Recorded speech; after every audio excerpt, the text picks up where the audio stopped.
let's see. I'm not really up on the causes of child abuse, other than, you know, we have to leave our children with a lot of different people, and a lot of the people who do abuse them are people that we know. So I think education is always very key, and that involves all children. I don't think we can ever educate children too much or expose them to the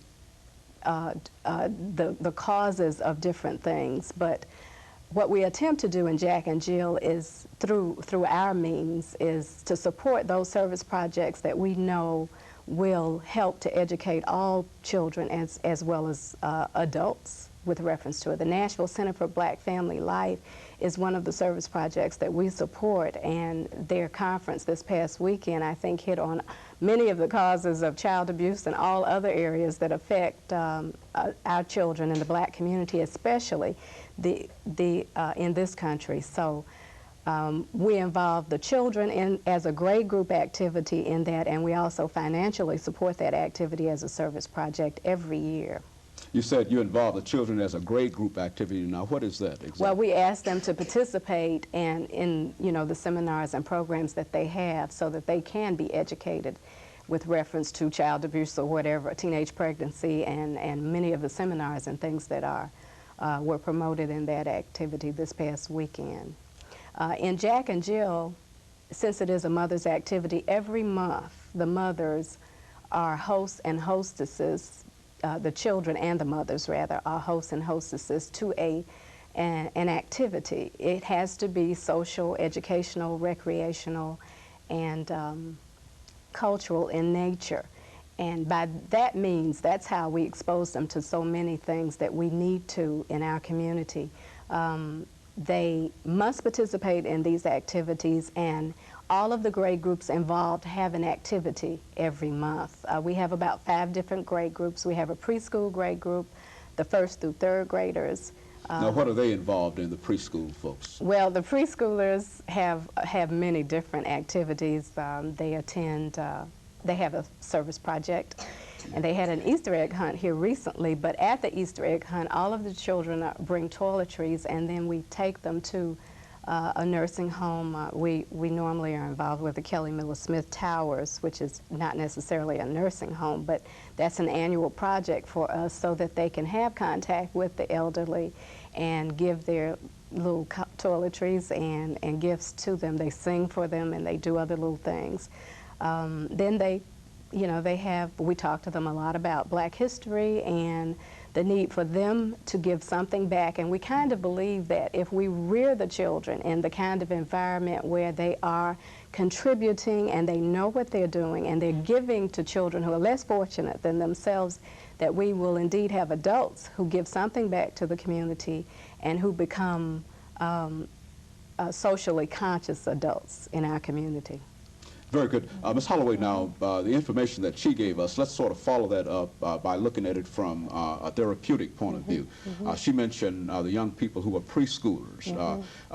Does your program work with only a certain segment of the population that are preschoolers? How does that fit into your program? Our program really works with preschoolers from 2 to 5 years of age who would be eligible for Medicaid.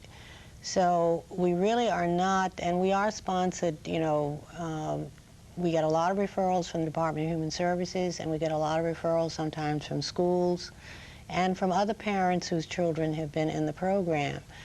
But I don't want to give the impression that only children eligible for Medicaid are victims of abuse. That's not the case. Abuse goes the gambit of all social groups. Why don't you give us a profile in terms of a young person who might be caught in this whole web of child abuse? It's difficult because, as I said, abuse covers all classes. It's not only, I think our program is one in which we make sure that the child who may not get services, they can get the services. But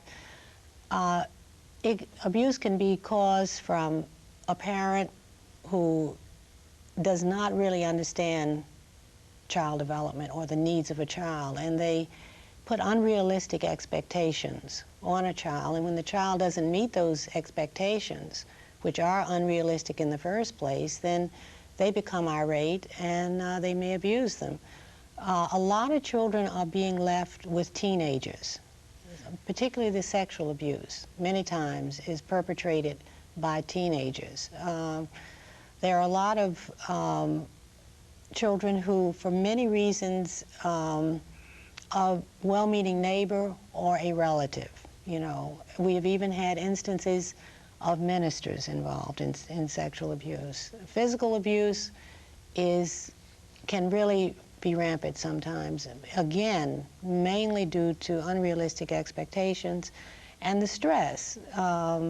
Parents, I did a parenting class for a couple of years at Mary, and I found that parents had to become aware of their own stress level so that they would know when I'm reaching my breaking point, I need to take a break.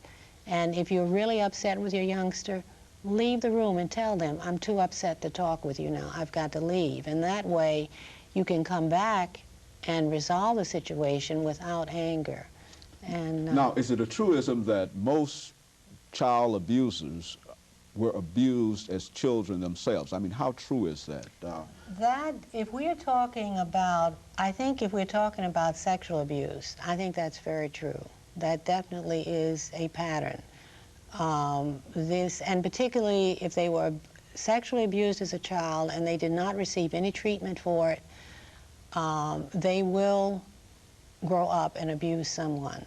And this is very scary. And it's unfortunate that it even happens to a child in the first place, but it's a reality and it is a truism. So we need more treatment centers, and of course many children are told not to tell and don't let anybody know, you know, this kind of thing, and to keep a secret. So it's really important, I think, the work that Jack and Jill is even doing with their kids to make them aware of the whole issue and that you don't have secrets and this kind of thing, you know, because... Now your organization has